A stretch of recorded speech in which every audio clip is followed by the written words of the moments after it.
دا الله محبت څه وره حدیث کې راځي نبی کریم صلی الله علیه وسلم فرمایي حدیث قدسی دی دا الله فرمان دی دا الله د رسول په قول باندې دی دا الله رسول صلی الله علیه وسلم فرمایي دا انس بن مالک رضی الله عنه روایت دی اذا تقرب الی عبدا شبرا اذا تقرب العبد الی شبرا کله چې زما بنده یو ولې شما ته راځي سو الله صبر وای تقربت الیه ذراعا زي یو لاس ورته کېږي د محمد تعالی د دنیا محبت تاسو هغه وای زما سره بیا الله سیویا کې یو ویش نږدې یو ویش د دې کېږي کدی ګلانه سره وکړي ګلانه سره کوم لیکن د الله محبت ګور حقيقي محبت دار الله صبر وای من تقرب یا اذا تقرب العبد الی شبرا تقربت الیه ذراعا زهغت یو لاس قدر یو غز قدر نږدې کړ واذا تقرب الیه ذراعا تقربت الیه باعا کما ته یو غز را نږدې سو باع په عربي کې وایي دا دواړه لاسونه داسې سره ځکول الله وایي دومره ور نږدې کېږي دوه غزه قدر دوه لاسه قدر نږدې کېږم او د الله جل جلاله رسول فرمایي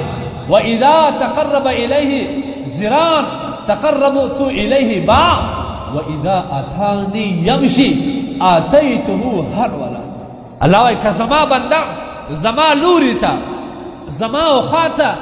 په پښو روان سي الله جل جلاله وایي زور غرزم زما رحمت غرز راپورته کوي د دې مثال کتابونه لیکي مور ده بچی نوې قدم اخیستی دی په پښو باندې ولاړ دی خو قدم واخلي ګزارېږي هغه مور ده بچی عادت کوي ویې او بیا لاسو ته وایي بچي راسه راسه راسه کم وخت چې بچی یو دوه قدم واخلي پر ګزارېدو سي مور یې وغورځېد بچی راپورته کوي د الله مثال د خپل بنده سره د رقم دی کم وخت چې بنده الله ته ورنږدې سي د الله څخه مغفرت غواړي د الله د رحمت امید پیدا کړي الله جل جلاله ته ورنږدې کېدل زړه وغواړي الله یې په خپل رحمت کې راوچت کړي رامړه یې کړي راپورته کړي په خپل رحمت کې پورته کړي لیکن هغه الله او هغه حقیقي رسول محبت نه مرتضی شي دی د معمولی دنیا او دغه رزيلي دنیا په وجه باندې مرتضی شي دی نبی علیه الصلاه والسلام څه فرمایي روایت کې راځي حضرت ابو هريره رضی الله تعالی عنہ روایت دی امام مسلم رحمه الله دا روایت ذکر کړی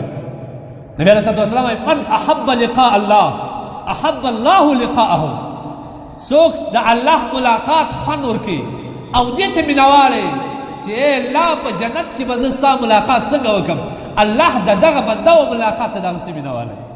که ته وایې چې الله خپل بندګان ویني روزانه نه داسې برای راست چې دی الله دی وویني لکه څرنګه چې دی د الله و ملاقات ته ستړی وي الله د ده و ملاقات ته دغسې ستړی لیکن بدبختانه بل ځای کې د الله رسول فرمایي من کره لقاء الله کره الله لقاءه څو چاته چې د الله ملاقات خوند نه ورکوي دنیا خوند ورکوي اولاد خوند ورکوي نفس پرستي خوند ورکوي د شیطان پیروي خوند ورکوي دا د دنیا اسباب خوند ورکوي د الله ملاقات د الله لوري ته تګ خوند نه ورکوي کره الله لقاءه الله وایي ستا او مغفرته سي ستا د ملاقات شوق کوم زه نه لرم ستا څوک زه دغې بېزاره یم د الله محبت د ټولو غټ شي